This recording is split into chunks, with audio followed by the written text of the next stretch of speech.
আসসালামু আলাইকুম এভরিওয়ান, আশা করি সবাই ভালো আছো। তো আজকে রান্না করব সজনায়ের শাক, যেটাকে বলে সাজনাই পাতা রান্না করব। প্রথমেই কড়াইতে তেল নিয়েছি, তারপর রসুন দিয়ে দিলাম। এখানে রসুনটা শুধু থেতো করে নিয়েছিলাম।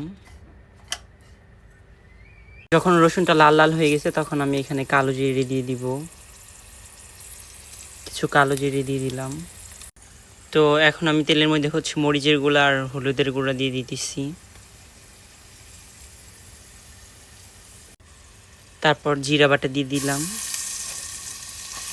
এখন হালকা একটু পানি দিয়ে দিব। এই তো পানি দিয়ে দিলাম। তো এখন পরিমাণ মতো লবণ দিয়ে দিলাম। এখন দিয়ে দিব শুটকি মাছ। এখানে শুটকি মাছটা আমি গরম পানি দিয়ে ধুয়ে বলক তুলে গরম পানিটা পরিষ্কার করে তারপর শুটকি মাছটা দিয়ে দিলাম। এখন ভালোভাবে এটাকে কষাবো। শুটকি মাছ এবং মশলাটা ভালোভাবে কষিয়ে নিচ্ছি। তো এখন আমি সাজনার পাতা দিয়ে দিব। এই তো সাজনার পাতা দিয়ে দিতেছি। আমি জানি না এই রান্নাটা কিভাবে করে, বাট আমি সাজনার পাতা অনেক আগে থেকেই খাই, অনেক মজা লাগে। তার জন্য এটা রান্না করতেছি খুব সুন্দরভাবে। এই তো শাকের কালারটা অনেক সুন্দর হয়ে গেছে।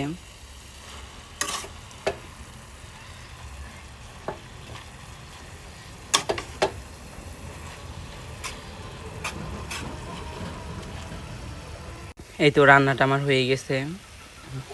কি বলবো কি রান্না শেষই হয় নাই, তার আগে আমি খাওয়া শুরু করে দিছি। আর এরকমভাবে সাজনার পাতা রান্না করে দেখবেন, অনেক মজা লাগে।